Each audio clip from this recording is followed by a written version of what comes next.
ครั้งนี้ซ้อมใช้ไม้นี้คล่องแล้วใช้หมดนี้นะได้อยู่นี่ไงได้ตังค์หรือเปล่าอ๋อนี่มันเป็นรถไฟฟ้าไงจำได้ปะเนี่ยเขานี่ตัวที่เอาไปชาร์จรถไฟฟ้ารถไฟฟ้าคันเล็กๆขาวๆเราเช่าได้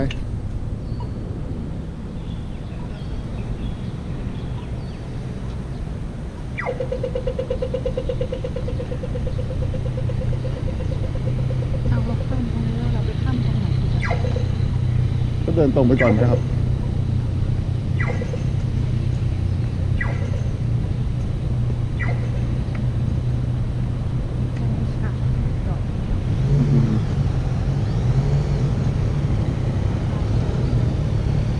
ไหน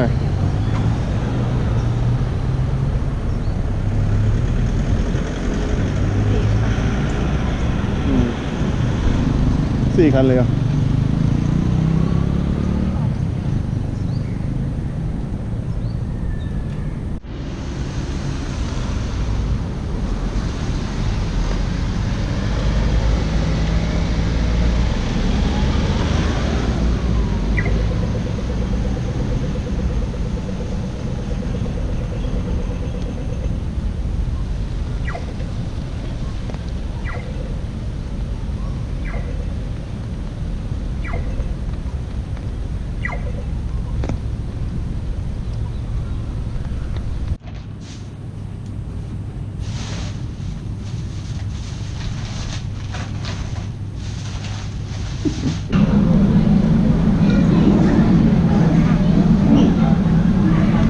คุณนอนได้ไหม6.0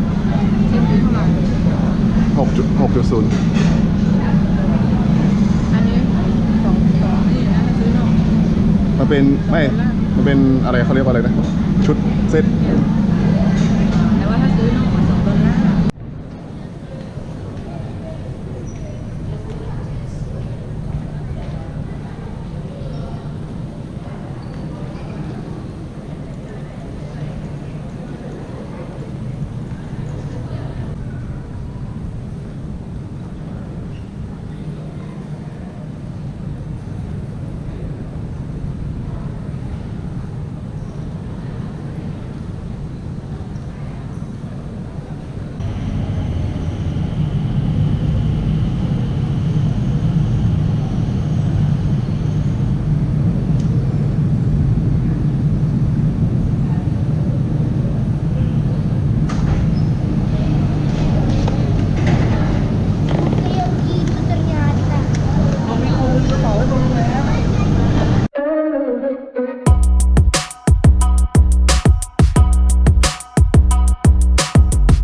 สลิงนะดึงขึ้นดึงลงนะครับว่าแต่มันโปรแกรมไว้เรียบร้อยแล้ว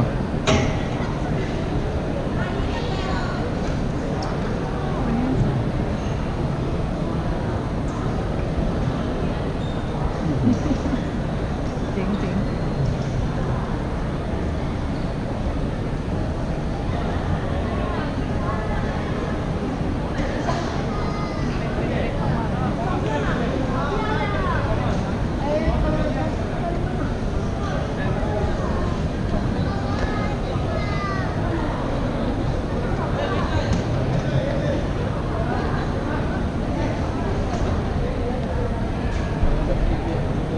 ยังเพลิดเพลินอยู่